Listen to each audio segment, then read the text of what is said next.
اللہ اور اپنی حقیقت کو نہ بھولو۔ کیا آپ نہیں جانتے کہ بنی اسرائیل کے لیے یوم السبت، ہفتے کا دن عبادت کے لیے مخصوص کیا گیا تھا، اور مچھلی کا شکار بھی اس روز ممنوع تھا۔ یہ لوگ سمندر کے کنارے آباد تھے اور مچھلی کے شوقین تھے۔ اس کو حکم نہ مانا بنی اسرائیلیوں نے اور شکار کیا۔ اس پر اللہ کی طرف سے مسخ صورت کا عذاب نازل ہوا اور ان کی صورتیں مسخ کر دی گئیں اور انہیں خنزیروں بندروں کی شکل میں تبدیل کر دیا گیا۔ قرآن کریم نے اس واقعہ کو یوں تذکرہ کیا ہے، وَاسْأَلْهُمْ عَنِ الْقَرْيَةِ الَّتِي كَانَتْ حَاضِرَةَ الْبَحْرِ، اور پوچھو ان سے اس بستی کا احوال جو سمندر کے کنارے تھی۔ اِذْ يَعْدُونَ فِي السَّبْتِ، جب حد سے بڑھنے لگے ہفتے کے حکم میں۔ اِذْ تَأْتِيهِمْ حِیتَانُهُمْ یَوْمَ سَبْتِهِمْ شُرَّعًا وَیَوْمَ لَا یَسْبِتُونَ، جب آنے لگی ان کے پاس مچھلیاں ہفتے کے دن پانی کے اوپر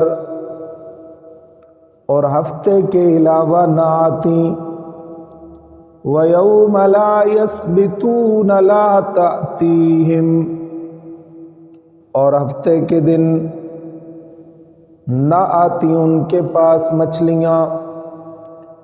كَذَلِكَ نَبْلُوهُمْ بِمَا كَانُوا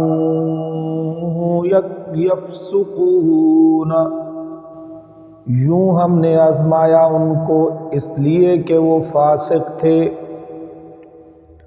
اور جب وہ واعظ و نصیحت کے باوجود بھی باز نہ آئے تو ان کی شکلیں بندروں کی صورت میں مسخ کر دی گئیں۔ فَلَمَّا عَتَوْا عَمَّا نُهُوا عَنْهُ قُلْنَا لَهُمْ كُونُوا قِرَدَةً خَاسِئِينَ، پھر جب انہوں نے اس کام میں حدود سے تجاوز کیا جس سے منع ہوا تھا، تو ہم نے انہیں حکم دیا کہ ہو جاؤ پھٹکار پڑے بندر۔ للہ، بنی اسرائیل کے انجام سے ڈریے، انہوں نے ہفتے کے دن کی بے حرمتی کی تو ان پر شکلوں کے مسخ ہو جانے کا عذاب نازل ہوا۔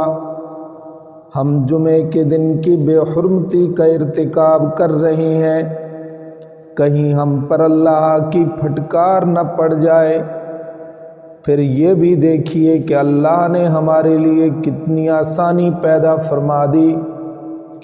بنی اسرائیل پر ہفتے کے سارے دن عبادت لازم تھی، مگر ہمیں تو جمعے کے دن کا بہت تھوڑا سا حصہ عبادت کے لیے مخصوص کرنے کا حکم دیا گیا ہے۔ لیکن اس کے باوجود ہماری حالت یہ ہے کہ اول تو ہم جمعے کا اہتمام ہی نہیں کرتے، اور جو حضرات کرتے ہیں ان کا حال بھی یہ ہے کہ ان کی کوشش ہوتی ہے کہ وہ عین خطبے کے وقت مسجد میں پہنچیں یا صرف نماز میں آ کر شامل ہو جائیں۔ حالانکہ علماء نے لکھا ہے کہ پہلی اذان کے بعد وہ تجارت وغیرہ حرام ہے جس سے نماز جمعہ میں تاخیر ہوتی ہو، اور اس پہلی اذان کے بعد مسجد کی طرف چل پڑنا ضروری ہے۔ میرے دوستو، ہمیں اگر ملک کے وزیر اعظم بلکہ کسی وزیر اصغر کی طرف سے بھی بلاوا آ جائے تو ہماری کوشش ہوتی ہے کہ ہم ہر صورت میں وقت مقررہ پر بلکہ وقت سے پہلے اس کے دربار میں پہنچ جائے۔ پھر کیا وجہ ہے کہ خالق اکبر کی طرف سے بلاوا آتا ہے تو ہمارے قدم بھاری ہو جاتے ہیں اور ہمارے لیے مسجد کی طرف قدم اٹھانا مشکل ہو جاتا ہے، اور ہم نے چونکہ سن رکھا ہے کہ آخری رکعت میں شریک ہو جانے سے بھی جمعہ ادا ہو جاتا ہے، تو ہم اسی چکر میں رہتے ہیں کہ بس آخری رکعت میں یا زیادہ سے زیادہ خطبے میں شریک ہو کر اس فرض کے بوجھ سے سب کدوش ہو جائیں گے۔